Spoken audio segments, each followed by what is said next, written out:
Good morning students. Previous video చూసారమ్మా. Previous వీడియోలో మనము చాప్టర్ 5ని ఓపెన్ చేసాం కదా, స్టార్ట్ చేసాం కదా చిల్డ్రన్. సో చాప్టర్ 5లో నేను ఇంట్రడక్షన్ మీకు ఓన్లీ 1 పేజ్నే ఎక్స్ప్లెయిన్ చేశాను కదా. నెక్స్ట్ రిమైనింగ్ ఉన్న చాప్టర్స్ టాపిక్స్ అన్నీ కూడా ఈరోజు నేను ఎక్స్ప్లెయిన్ చేస్తాను. చూడండి. Open your textbooks. Page number 99. Page number 99లో కంపేరింగ్ క్వాంటిటీస్ యూజింగ్ ప్రపోర్షన్ ఈ చాప్టర్ కదా మనము నిన్న స్టార్ట్ చేసుకుంది. దాంట్లో నేను ట్రై దిస్ ప్రాబ్లమ్ని హోంవర్క్ చేయమన్నాను. చేశారా చిల్డ్రన్? నెక్స్ట్ ఇక్కడ మీకు కాంపౌండ్ రేషియో అని ఉంది కదా టాపిక్. చూసారా children? Compound ratio 100, page number 100లో కాంపౌండ్ రేషియో ఉంది. ఈరోజు ఆ కాంపౌండ్ రేషియో అంటే ఏంటి అనేది ఎక్స్ప్లెయిన్ చేస్తాను. చూడండి.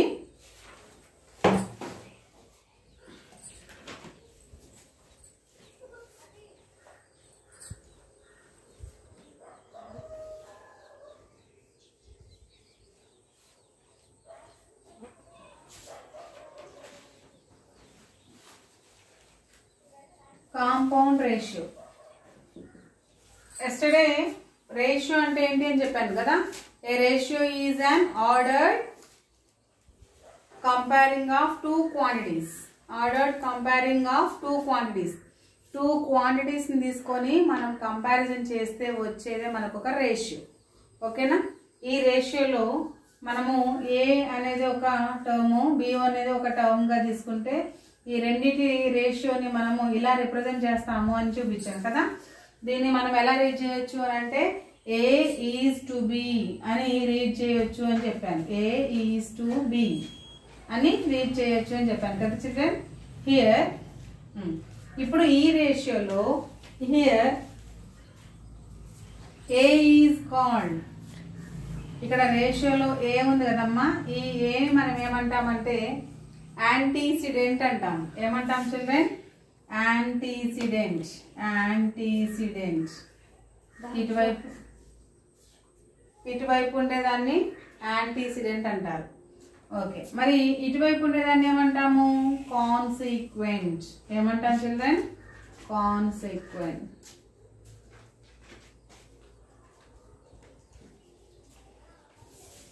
రేషియోకి లెఫ్ట్ సైడ్ ఉండే టర్మ్ని యాంటీసిడెంట్ అంటారు.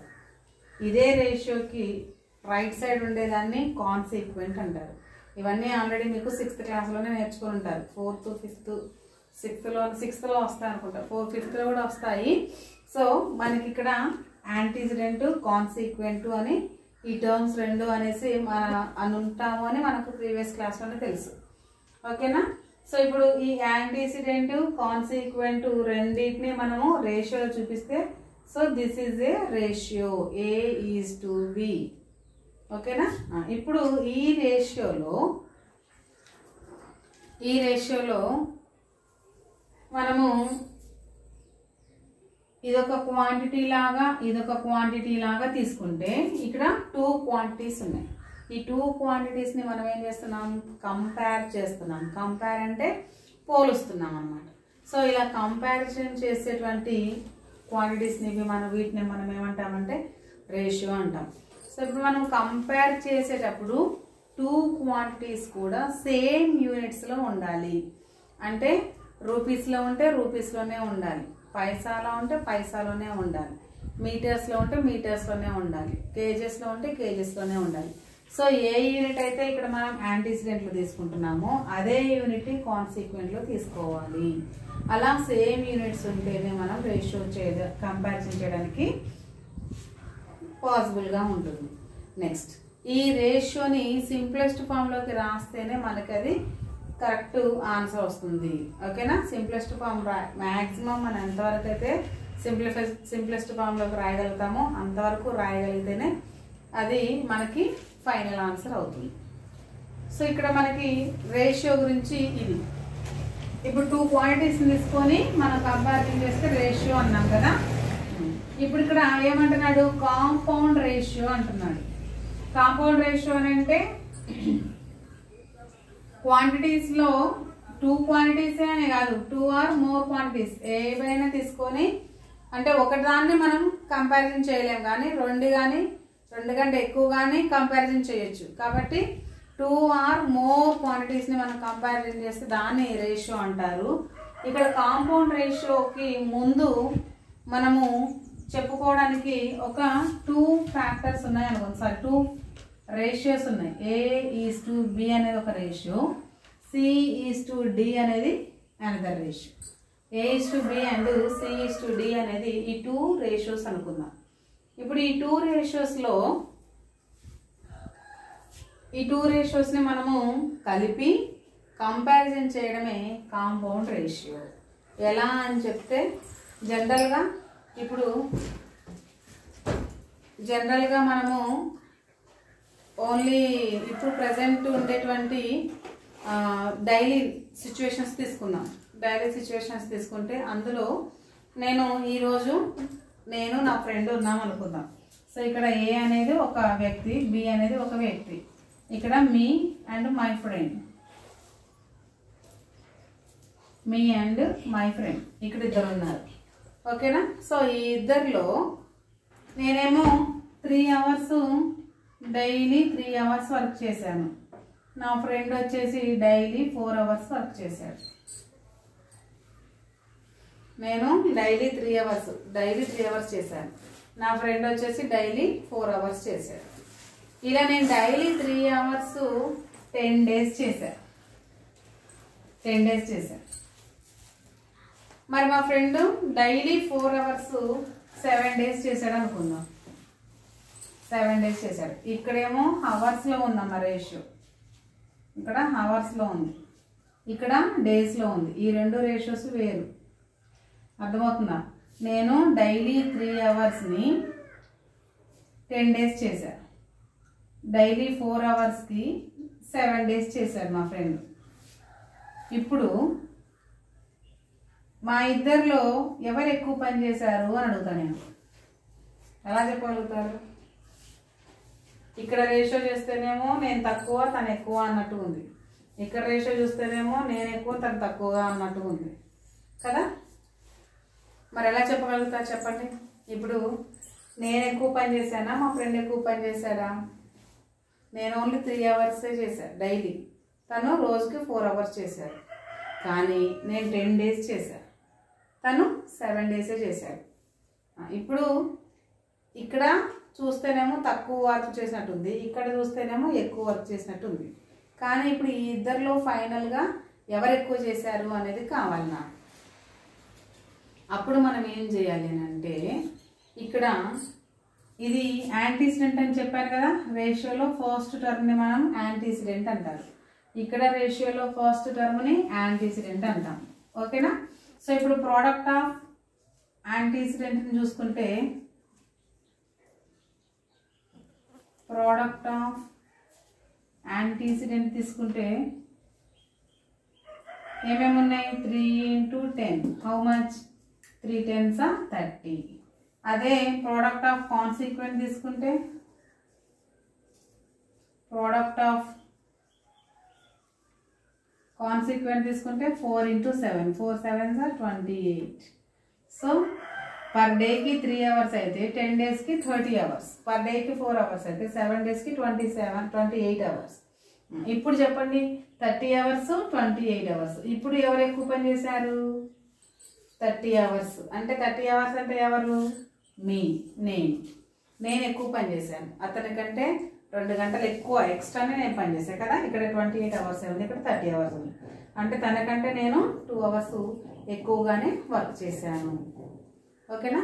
సో ఇప్పుడు మనం సింగిల్గా ఉండేటువంటి రేషియోస్ని కంపారిజన్ చేసుకుంటూ డైరెక్ట్గా ఒకే రేషియో లాగా రాస్తే, ఇప్పుడు దీన్ని మనం ఎలా రాసుకోవచ్చు? 30:28 అని రాసుకోవచ్చు. ఒకే రేషియో లాగా రాయడాన్ని ఏమంటారు అంటే కాంపౌండ్ రేషియో అంటారు. 2 రేషియోస్ తీసుకొని ఆ 2 రేషియోస్ని కంపారిజన్ చేస్తూ ఒకే రేషియో లాగా రాయడాన్ని కాంపౌండ్ రేషియో అని అంటారు. ఇది సింగిల్ రేషియోసా? కాదు, సింగిల్ రేషియోస్ కాదు. సో డబల్ రేషియో తీసుకొని దాన్ని మనం కంపారిజన్లో సింప్లిఫై చేస్తే అప్పుడు మనకి కాంపౌండ్ రేషియో వచ్చింది. ఓకేనా చిల్డ్రన్? చూడండి, ఇప్పుడు దాన్ని బట్టి మనం ఎలా కన్క్లూడ్ చేసుకోవచ్చు అంటే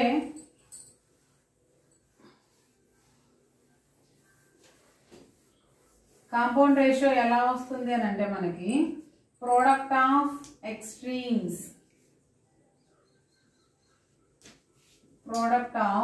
extremes is equal to product of means. Means ద్వారా మనము తీసుకోవచ్చు అన్నమాట. ఓకేనా? Product of extremes is equal to product of means. ఎలా మరి దీనికి యాంటిసిడెంట్ కాన్సిక్వెన్స్. ఇది ప్రోడక్ట్ ఆఫ్ ఎక్స్ట్రీమ్స్ మీన్స్ అనేది ప్రపోర్షన్కి వస్తుంది. Product of antecedents is equal product of consequence. ఇదే కదా మనం ఇందాక వేసుకుంది. ఎక్స్ట్రీమ్స్ని రెండింటిని, యాంటిసిడెంట్స్ని, కాన్సిక్వెన్స్ని రెండింటిని యాడ్ చేయాలి. అంటే సపోజ్ ఇప్పుడు A/B ఈజ్ ఈక్వల్ C/D అనుకుంటే A/B C/D రాసుకోవచ్చు కదా. రేషియోని మనం ఫ్రాక్షన్స్లో రాసుకుంటే చూడండి, ఇక్కడ A/C is equal to B/D. ఇప్పుడు ఈ రేషియోని రెండింటిని కలిపి మనము A/C is equal to B/D, దాన్ని AC/BDగా రాసుకోవచ్చు. ఇదే మనకి కాంపౌండ్ రేషియో.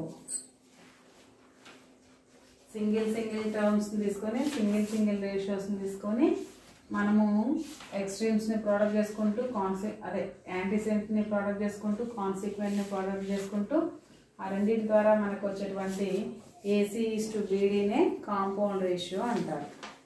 ఓకేనా చిల్డ్రన్? సో ఇక్కడ ఈ కాంపౌండ్ రేషియోని బట్టి మనము డిక్లేర్ చేసుకోవాల్సింది ఏంటి అని అంటే, సో ఏవైనా రెండు కాంపౌండ్ రేషియోలో ఉన్నాయి అని అంటే మనకి ఎలా చెప్పొచ్చు? AC/BD లాగా చెప్పుకోవచ్చు. చూడండి, పేజ్ నెంబర్ మీకు 102 ఉంది. ఈ 102లో ట్రై దీస్ అని ఉంది కదా. సో ట్రై దీస్లో find the compound ratio of the following అని ఉంది కదా. అవి ఇప్పుడు మనం చేద్దాం. చూడండి, find the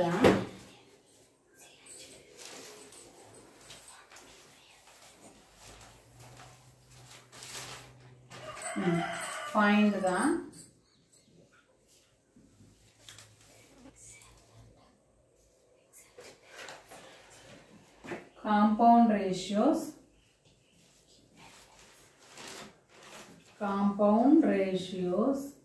find the compound ratios of the following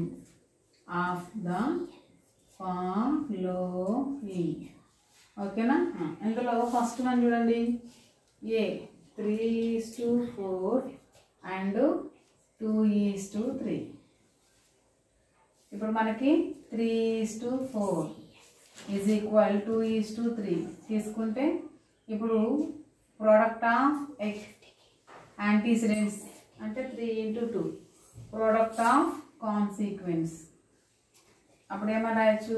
3:2 is equal 4:3, 3 2s are 6 is equal 4 is equal కదా, ఇక్కడ రేషియో పెట్టాలి.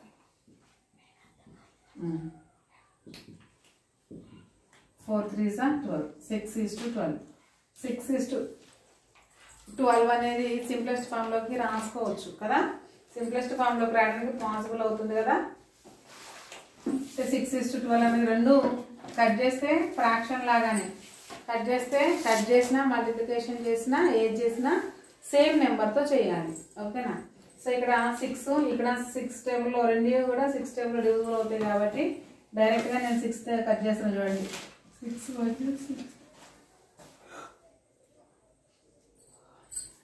1:2. సో 3:4 and 2:3 యొక్క compound ratio is 1:2. That is the answer. Second B. 4:5 and 4:5. 4:5 and 4:5. చూడండి, రెండు ratios తీసుకుంటే product of antecedents, product of consequence. Then 4:4:5:5. 4 4 are 16, 5 5 are 25. మళ్ళీ రెండు cutting పోవు. ఇది ఈవెన్ నెంబర్, అది odd number.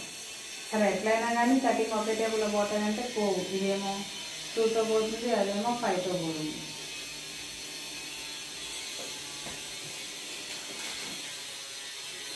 So simplest form చేయడానికి పాసిబుల్ అవ్వదు కాబట్టి 16:25 వేసే compound ratio of given number, given ratios. ఓకేనా చిల్డ్రన్? సో మీరు ఫైండ్ ద అవే ట్రై చేసిన థర్డ్ ప్రాబ్లం ఉంది కదా, అది హోంవర్క్ చేయండి. ఆ తర్వాత give examples of compound ratio from the daily life అన్నాడు. నేను ఇందాక మీకు ఎగ్జాంపుల్లో చెప్పే కదా, ఒకటి నేను చేసిన వర్క్, నా ఫ్రెండ్ చేసిన వర్క్ అని చెప్పేసి. సో అవి అలా కంపారిజన్ చేయడం. ఒకవేళ మీరు హోంవర్క్ టైమింగ్స్ రాసుకోండి. నేను రాసే హోంవర్క్ టైమింగ్స్, నా ఫ్రెండ్ రాసే హోంవర్క్ టైమింగ్స్. నేను రోజుకి ఇన్ని గంటలు హోంవర్క్ చేస్తే నా ఫ్రెండ్ రోజుకి ఇన్ని గంటలు చేశాడు. నేను ఇన్ని రోజుల్లో కంప్లీట్ చేశాను. ఒక లెసన్ రాయడానికి టైం తీసుకోండి. ఆ లెసన్ రాయడానికి రోజుకి గంట రాస్తే నాకు 5 రోజులు పట్టింది. రోజుకి గంటన్నర రాస్తే మా ఫ్రెండ్కి 3 రోజులు పట్టింది. సో ఇప్పుడు మా ఇద్దరి మధ్య కాంపౌండ్ రేషియో ఏంటి? లేదు అని అంటే సంథింగ్, ఒక పంట తీసుకుంటే, ఒక వరి పొలం తీసుకుంటే, వరి పొలంలో నా ఎన్ని ఎకరాలు, మా డాడీకి ఇన్ని ఎకరాస్ ఉంటే మా డాడీ వాళ్ళ ఫ్రెండ్కి ఇన్ని ఎకరాస్ ఉన్నాయి. సో ఇన్ని ఎకరాస్లో నేను రోజుకి ఇంత పంట కోస్తే మా డాడీ వాళ్ళ ఫ్రెండ్ పంట రోజుకి ఇంత కోస్తున్నాడు. సో టోటల్గా కంప్లీట్ అవ్వడానికి ఎవరిది ఎక్కువ టైం తీసుకుంది అనేది. ఇలా ఏమైనా తీసుకోవచ్చు. వంట చేసే టైంలో కానివ్వండి, తినే ఫుడ్ ఐటమ్స్లో కానివ్వండి. సపోజ్ ఇప్పుడు మా ఇంట్లో 5 మెంబర్స్ ఉన్నారు. 5 మెంబర్స్కి డైలీ 2 kgs రైస్ అయితే 10 daysకి ఇన్ని కేజీలు రైస్ అయిపోయింది. మా ఫ్రెండ్ వాళ్ళ ఇంట్లో 6 మెంబర్స్ ఉన్నారు. డైలీ 1.5 kg బియ్యం వండితే 10 daysకి ఇన్ని కేజీలు అయింది. అంటే ఎవరు ఎక్కువ బియ్యం తిన్నారు, ఇట్లా కంపారిజన్ చేసుకుంటూ మీరు కాంపౌండ్ రేషియోస్ని ఒక డైలీ సిచ్యువేషన్స్లో ఒక 2-3 చూడండి. ఓకేనా చిల్డ్రన్?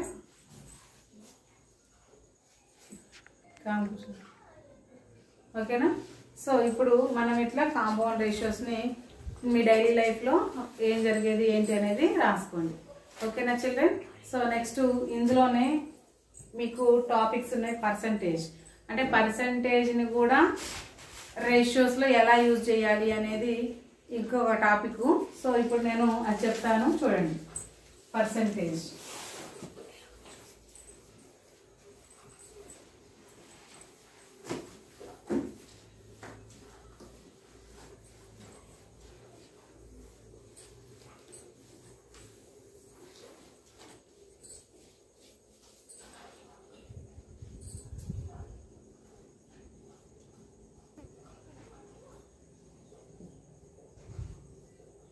చూడండి. ఇక్కడ మనం ఇప్పుడు పర్సంటేజ్ని డివైడ్ చేసుకుంటే %.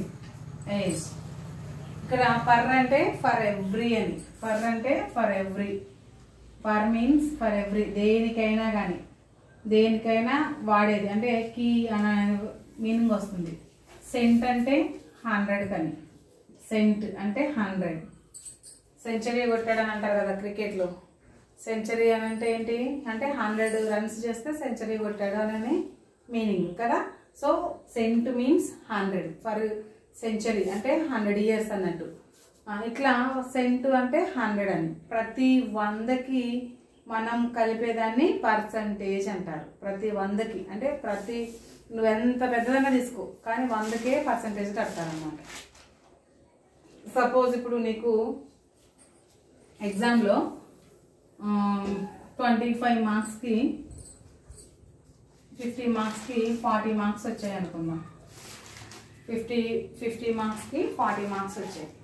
ఇప్పుడు 50 మార్క్స్కి 40 మార్క్స్ వచ్చాయి అంటే నీ పర్సంటేజ్ ఎంత అంటారు. అప్పుడు ఏం చేయాలి? నీకు అప్లైడ్ మార్క్స్ అంటే నీకు వచ్చిన మార్క్స్ బై టోటల్ మార్క్స్ 50 × 100 చేయాలి, × 100. ఇప్పుడు 50 1s are 50, 50 2s are 100. Then 40 into 2 is equal to 80%. ఇది పర్సెంటేజ్. 40 ఏమో అప్టైన్ మార్క్స్ అంటే వచ్చిన మార్క్స్. ఇప్పుడు ఇదే ఎగ్జామ్ 100 మార్క్స్కి పెట్టామనుకోండి, అంటే ఇక్కడ 100 మార్క్స్కి వేసామనుకో, అప్పుడు ఇక్కడ ఏమవుద్ది 80 మార్క్స్ అవుతుంది. అంటే మీకు 50 మార్క్స్కి పెట్టి డబల్ చేస్తారు కదా, క్వార్టర్లీ కానీ హాఫర్లీ కానీ 50కి పెట్టి డబల్ చేస్తారు కదా, అదే టైప్లో ఇప్పుడు 50కి 40 వస్తే 100కి 80 మార్క్స్ అవుతాయి కదా, డబల్ అవుతుంది. 100కి 80 అయితే అప్పుడు పర్సంటేజ్ ఏమవుతుంది, 80కి 80 160 అవుతుందా? అక్కడ కూడా 80% వస్తుంది, ఇక్కడ కూడా 80% అవుతుంది. ఇక్కడ మార్క్స్ డబల్ అయ్యి అని చెప్పి పర్సంటేజ్ డబల్ అవ్వదు. ఎందుకు టీచర్ అని అంటారా? చూడండి, వచ్చిన మార్కులు ఎన్ని 80, టోటల్ మార్క్స్ ఎన్ని 100, ఎన్నిటికి 100కి, then 100 gets cancel, remaining 80, that means 80%. ఓకేనా? సో మీరు డబల్ చేసినా ట్రిపుల్ చేసినా ఏది చేసినా మార్క్స్ అయితే పెరుగుతాయి కానీ పర్సంటేజ్ అయితే పెరగదు. ఫస్ట్ మీకు పర్సంటేజ్ అయితే ఎంత వస్తుందో అంతే పర్సంటేజ్ మీరు డబల్ చేయండి ట్రిపుల్ చేయండి ఎంత పర్సంటేజ్ చేసినా కానీ అలాగే ఉంటుంది. మరి పర్సంటేజెస్ని రేషియోలో ఎలా యూజ్ చేస్తారు అని అంటే, సపోజ్ ఇప్పుడు నీకు 50కి 40 వచ్చింది, మీ ఫ్రెండ్కి అవే 50కి 30 పెట్టారు, అవే 50 మార్క్స్కి మీ ఫ్రెండ్కి 30 వచ్చాయి. ఇప్పుడు మీ ఇద్దరి పర్సంటేజ్ ఎంత అని అన్నాడు. అప్పుడు మరి ఇద్దరి పర్సంటేజ్ ఎంత అని అంటే కంపారిజన్ చేయాలి కదా. కంపారిజన్ చేయాలి అని అంటే మనకు పర్సంటేజ్ కావాలి ముందు. సో ఆ పర్సంటేజ్ కావాలి అని అంటే ముందు మనం పర్సంటేజ్ని ఫైండ్ అవుట్ చేయాలి. సో ఇప్పుడు నీకు పర్సంటేజ్ 80 వచ్చింది, మరి తన పర్సంటేజ్ కావాలి కదా. అప్పుడు మనం ఏం చేస్తాము, 30/50 into 100, 30/50 into 100, 50 1s are 50 2s are, then 30 into 2 is equal 60%. ఇక్కడేమో 80%, ఇక్కడేమో 60%. ఇప్పుడు నీకేమో 80% వచ్చింది, మీ ఫ్రెండ్కి ఏమో 60% వచ్చింది. ఇప్పుడు మీ ఇద్దరి యొక్క రేషియో ఎంత అంటే మీ ఇద్దరి మధ్య ఎంత రేషియో ఉంది అని అంటే అప్పుడు ఏం కనుక్కోవాలి, 0 0 గెట్స్ క్యాన్సిల్. నెక్స్ట్ 0, ఇటువైపు 0నే ఉంది అటువైపు 0నే ఉంది కాబట్టి 0 0 గెట్స్ క్యాన్సిల్. నెక్స్ట్ ఇక్కడ 2 టేబుల్లో కట్ చేస్తే 2 4s are 2 3s are, then 4:3. అంటే నీకు 4 మార్క్స్కి తనకు 3 మార్క్స్ వచ్చినాయి అనమాట. ప్రతి 4 మార్క్స్కి మీ ఫ్రెండ్కి 3 మార్క్స్ వచ్చినాయి. అందుకే నీకు ఎక్కువ వచ్చినాయి, మీ ఫ్రెండ్కి తక్కువ వచ్చినాయి. నీకు 4 మార్కులు అయితే మీ ఫ్రెండ్కి 3 మార్కులు. నీవు ఒక్క క్వశ్చన్ రాసి అనుకో, నీకు 4 మార్కులు అయితే మీ ఫ్రెండ్కి 3 మార్కులు. అంటే నువ్వు కొంచెం ఎక్కువ రాసినట్టు అర్థం, అంతేగాని ఆమెకు వేరే మార్క్స్ ఈమెకు వేరే మార్క్స్ అని కాదు. సో నువ్వు పర్ఫెక్ట్గా రాసావు కాబట్టి నీకు 80 మార్క్స్ వచ్చాయి, 80% వచ్చింది. మీ ఫ్రెండ్ నీకంటే కొంచెం తక్కువ రాసింది కాబట్టి 60% వచ్చింది. సో ఇప్పుడు ఈ రెండింటిని పర్సంటేజ్ చేస్తే నీకే ఎక్కువ పర్సంటేజ్ ఉందన్నమాట. అట్లా అంటే పర్సంటేజ్ని కూడా మనం రేషియోలో యూజ్ చేసుకోవడానికి ఈ రకంగా యూజ్ఫుల్ అవుతుంది. అర్థమైందా చిల్డ్రన్? ఇంకా మనము దీంట్లో ఇంకా చాలా టాపిక్స్ ఉన్నాయి. సో ఈ టాపిక్స్ అన్ని మనము వెళ్ళాలంటే ముందు ఇంకా వెళ్ళాలి. సో ఇంతవరకు చెప్పుకున్నది మీకు అర్థమైంది కదా. మిగిలిన చాప్టర్స్ మిగిలిన టాపిక్స్ నేను రేపటి క్లాస్లో ఎక్స్ప్లెయిన్ చేస్తాను. ఓకేనా children? Next class will be tomorrow continue. By children.